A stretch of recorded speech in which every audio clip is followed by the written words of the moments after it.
Jamani, naona kaka mnaongea sana eti dada yule ana shimo, si shimo kubwa. Jamani wasichana, tukioka staili ile aliyoko ule dada, lazima shimo lionekane. Jijaribu wewe na bwana wako, mwambie bwana wako akurekodi. Kama utojishangaa. Maana naona watu wengi mnaongea shimo kubwa. Afu wanawake ndio mnaongoza sana kuongelea hayo mambo. Utafikiri kwamba nyie hamna mashimo. Staili ya kifo cha mende jamani, si ndio kifo cha mende kile? Mbozi kagoma kwenda ndio ilivyo. Vitu vya ndani vinaonekana. Lakini ni msafi, sio mchafu. Kwa acheni maneno. Maana naona hadi wanaume mzima mmezaliwa na wanawake, mna kazi ya kusema lakini kwa shimo lile, jamani wanaume. Style ile mweke demu wako, afu kisha mweka demu wako, mrekodi.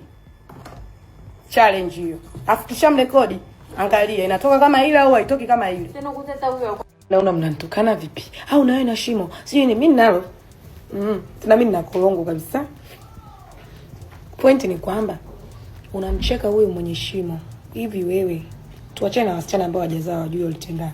Nyie wanawake ambao mmezaa, mkiendaga leba mnajionaga miuchi yenu inavyokuwa?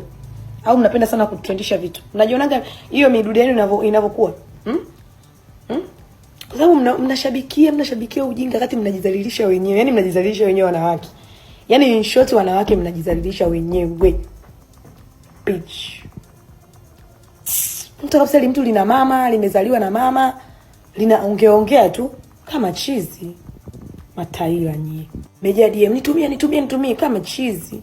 Naam, karibu tena. Bado mjadala ni mkubwa mno ambao umeendelea huko mitandaoni kuhusiana na shimo kubwa la huyu dada mwanafunzi wa chuo kikuu cha Dar es Salaam kuweza kuvuja kwa connection yake yeye pamoja na boyfriend wake. Nadhani utakuwa umeiona hiyo video ambayo iliweza kutrend sana katika mitandao mbalimbali ya kijamii. Sasa mjadala huu ambao umeendelea kwa sasa, baadhi ya watu wameendelea kuibuka na kusema yao. Kama ulivyomsikia huyu dada alikuwa akimtetea mwenzake na kudai kwamba shimo hilo sio la kwake, na huenda kwa sababu aliinamishwa mbuzi kagoma kwenda. Yani kuna staili ambayo inaitwa mbuzi kagoma kwenda ndio imesababisha paka shimo hilo kuweza kuonekana kuwa kubwa. Kwa madai ya huyu dada ambaye na yeye aliweza kuibuka katika mitandao ya kijamii kuweza kumtetea dada huyu ambaye ni mwanafunzi wa chuo kikuu cha Dar es Salaam, kuweza kuonekana ana shimo kubwa sana, maumbile yake ni makubwa mno. Katika ile video ambayo nilitazama kwa umakini mno, yule boyfriend wake alikuwa alichapa sana, lakini alishindwa kuvumilia kutokana na ilikuwa inapwaya. Akaamua kuweza kustopisha na kuweza kusogeza simu yake karibu kuchukua video, kuweza kuchungulia kuona namna gani shimo hili ambalo lilikuwa ni kubwa mno. Ile video kiukweli ukiitazama utabaini nini hasa ambacho nakizungumza hapa. Dada ambaye ameibua mijadala mbalimbali katika mitandao ya kijamii kutokana na shimo hilo ambalo dada huyu analolimiliki, wengine wakidai kwamba kama vile mgodi wa Chunya kwa sababu shimo lilikuwa ni kubwa mno. Hapa nimejaribu kuweza kupiga screenshot na kuweza kukata, utaona kabisa kwamba jinsi gani shimo lake lilivyokuwa kubwa, na hapa alikuwa ameinamishwa mbuzi kagoma kwenda, staili hiyo ambayo ni maarufu sana, na huku shimo lake likiwa linachungulia na boyfriend wake kuweza kumchukua video. Sasa dada huyu ambaye yeye ameweza kuibuka na kudai kwamba tunamsingizia yule dada hana shimo kubwa kama inavyoonekana, na kusema kwamba alinamishwa steri hiyo ya mbuzi kagoma kwenda na ndio maana shimo lake lote likaonekana kwa ndani.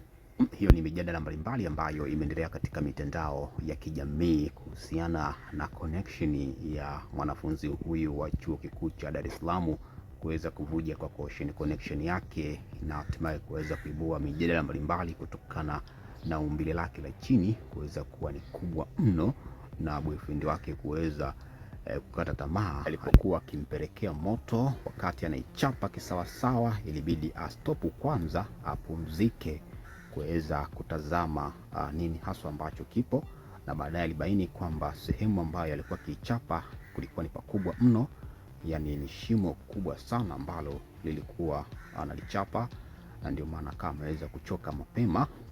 Kama unavyoona hapa, hizi ni baadhi ya posti pamoja na video mbalimbali ambazo nimekuletea na wewe kuweza kutazama, kuweza kubaini shimo hili ambalo huyu dada analimiliki sio la kawaida, sio la nchi hii. Baadhi ya wanawake mbalimbali ambao wameweza kuibuka na kuweza kudai kwamba haya ni makubwa kwelikweli, hawajawahi kuona mashimo makubwa kama la huyu dada. Jambo hili ambalo kwa sasa bado limeendelea kutendi na watu kuweza kudai kwamba ni mtoto mdogo lakini anamiliki kisima kikubwa.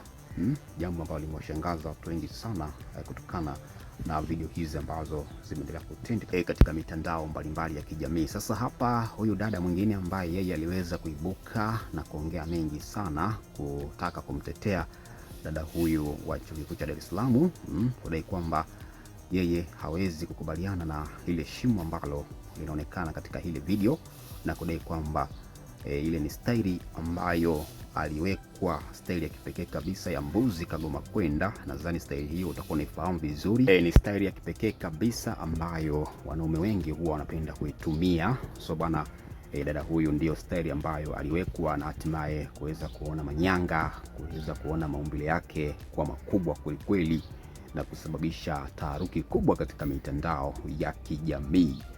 Bwana, asante sana. Haya ni machache ambayo tumeweza kukujuza kuhusiana na video ambayo iliweza kuvuja connection wanafunzi wa Chuo Kikuu cha Dar es Salaam. Video yake ambayo iliweza kuvuja katika mitandao ya kijamii, kuonekana akiwa na maumbile makubwa, shimo kubwa, yani anamiliki mgodi wa Chunya. Kama unavyoona hapa, hili ndio shimo la huyu dada ambaye ni mwanafunzi wa Chuo Kikuu cha Dar es Salaam, ambaye ameweza kuzua mijadala mbalimbali katika mitandao ya kijamii, watu kuweza kuingiwa na hofu kutokana na shimo hilo ambalo lilikuwa likionekana wakati boyfriend wake huyu akichapa, na boyfriend wake huyu kuweza kushindwa kuvumilia, kuamua kuweza kustopu, kuweza kuonyesha yale ambayo alikuwa akiyapitia, kuweza kuonyesha jinsi gani shimo la huyu dada lilikuwa kubwa na likamfanya ashindwe kuendelea kuichapa vizuri. Bwana, asante sana. Haya ni machache ambayo tumeweza kujuza. Tukutane tena wakati mwingine kwa habari na matukio moto moto.